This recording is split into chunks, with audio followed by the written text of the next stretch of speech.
Hey guys, welcome back to my YouTube channel. Wolf here. Today we're doing a different video today. Uh, we're not gonna be doing the normal gameplay commentary that I normally do. I honestly want to give my honest opinion about the new game that I've been playing, Pokemon Mystery Dungeon DX. Now, for those who don't know what the game is, Pokemon Rescue Team Mystery Dungeon is a spin-off from the old Pokemon Mystery Dungeons, Red and Blue, that came out in 2005. Based off what I know about the game, you're a human that turned into a Pokemon, and you're basically trying to figure out how you turned into a Pokemon. But meanwhile, while you're trying to figure that out, you're building a rescue team that is also helping out these other Pokemons with rescuing their family and whatnot in these dungeons that are completely random. Hence the term Mystery Dungeons. Keep in mind I never played any of the other Mystery Dungeons either. So this is actually coming from like a first time person that jumps into the world of Pokemon Mystery Dungeon. And to be honest with you, I actually enjoyed the game for a first time opinion. Now, it's a different type of game that I'm used to when it comes to Pokemon. Now let me explain. I played the beta, of course, and I couldn't wait for this game to come out at all. I've been counting down the days for the actual release date for this game to come out. I was really excited for it. And what I was so happy about is when I played the beta, when I put in that game cartridge to actually put it into my Switch, I did not know that, at first I did not know that your save file from the beta would transfer to the actual game. So when I got introduced to that, when it just said, do you want to transfer your game data, your save data, I was like, definitely do that.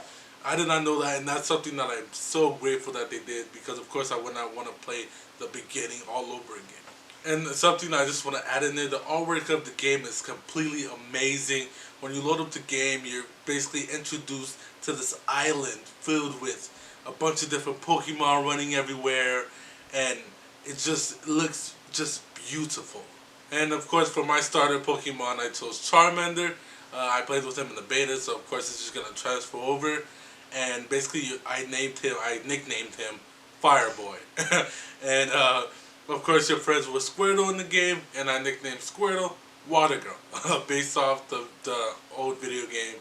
I don't know if they still make the game, but I know it was on the laptop computer. Used to play in school. This game called Fireboy and Water Girl. I'm not sure if any of you guys know about the game, but that's kind of where I got the idea from. One of the big reasons why I'm loving this game specifically is because it's different from the other Pokemon games that I've played. And not saying that the other Pokemon games didn't take any strategy, but this game brings strategy to a whole nother level. Like, you have to really be careful with what moves you make, where you go, and what you do. Like, for example, I was in one of the dungeons, and I just died. Like, I died very fast. And thank God I had a berry on me.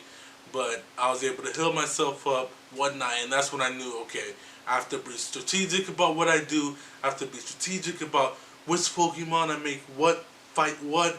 And you have to be careful about your energy as well. Because I didn't know that the lower your energy goes, you'll eventually keep losing health. And I learned that the hard way. And also at the post office, when I went to go visit the post office, they mentioned something about if you die completely, that friends will be able to come and save you or whatnot. I'm not sure if they meant like friends are part of your rescue team, or there's a multiplayer type thing where your friends from online can come and help you, and then that's how they have players collab together.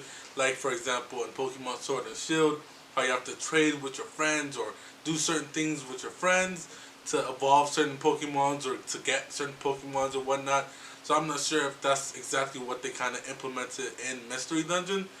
But I'm of course going to look more into it. But I'm not 100% sure about that. But if that's the case, that if you die in a dungeon, you have to have your friend come and save you, that'll be really dope if that's the case. But I'm not quite sure about that. There's also this like outdoor marketplace in the game where you're able to, there's a place where you can go train, and there's also a place for storage. And something about storage, I wouldn't recommend putting everything you have into the storage, because like I mentioned, when you're in the dungeon, some things you will need. You will need the berries to make sure you heal yourself when you faint, or pass out or whatever they call it. You're gonna need food to make sure you get energy up so you don't keep losing health every step. Certain things that, like I mentioned, strategy, you have to really be on top of it when you're in these mystery dungeons because, like I said, they're randomly generated. You have no idea what's going to be coming next. And once you complete the first few missions, you'll be introduced to be able to invite people to your rescue team.